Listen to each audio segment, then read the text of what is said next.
Hello, good day. Hello, good day. I am Lojan Bistampa, and I will be discussing about statistical quality control.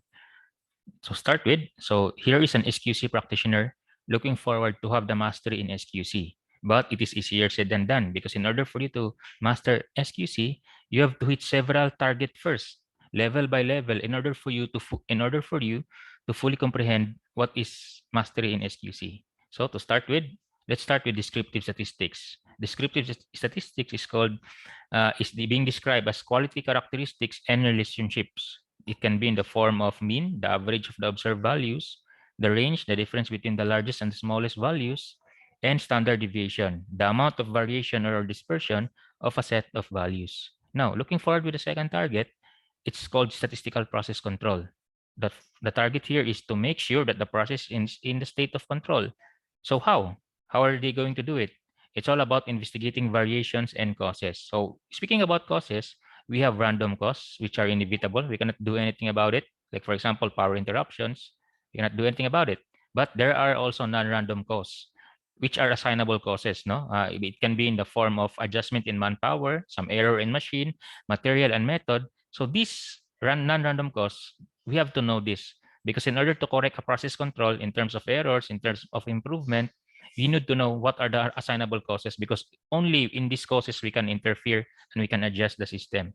Also, we need to use of QC key charts for monitoring. Charts. Okay, speaking about charts, we have charts for continuous values, X bar chart and R bar chart, and we also have charts for discrete values, the P chart and the C chart. Example of continuous values are like common data like temperature, water level, pressure, and about discrete values is like logic 1, logic 0, high or low output, and that's it. Since we're going to use charts, we're going to use limits.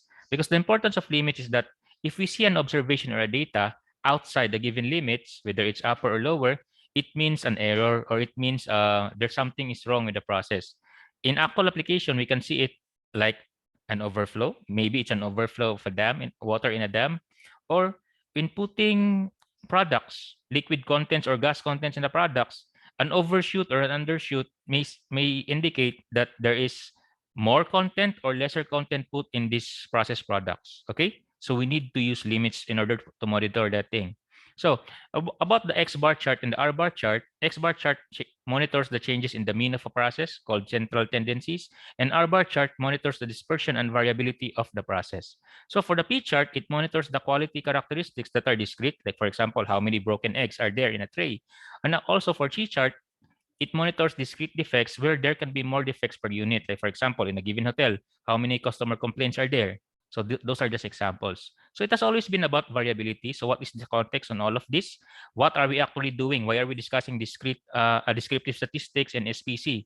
So it's all about process capability, where it all leads about this thing, no? Process capability is evaluating the ability of a production process, whether it can meet or exceed preset specifications. So here is the formula for that.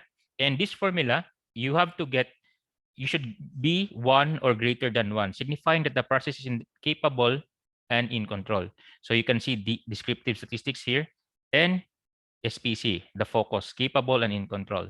Okay, so the last part is to test a representative sample of a product for defects to know whether a product has quality or not. So it's called random sampling, whether we accept a product or reject it. So here are the steps. Step 1, determining the size of a product lot to be tested, determining the number of products to be sampled, and determining the number of defects acceptable within the sample batch. So we have single sampling, double sampling, and multiple sampling. So they are technically the same. The single sampling just needs 1 level of tolerance. Double sampling has 2 levels of tolerance in a form of range, and multiple sampling is that several levels of double sampling. So all focus about quality control, that the product should be quality control in order for it to be approved in conformation with the standards, and it saves costs. So in summary, an SQC practitioner looking forward to be a master about SQC needs to know about the journey is master descriptive statistics, master SPC, master acceptance sampling. All in all, always study it along the way, and eventually you will reach the goal of finishing statistical quality control, knowing the basics and be superior about knowledge in it. Thank you.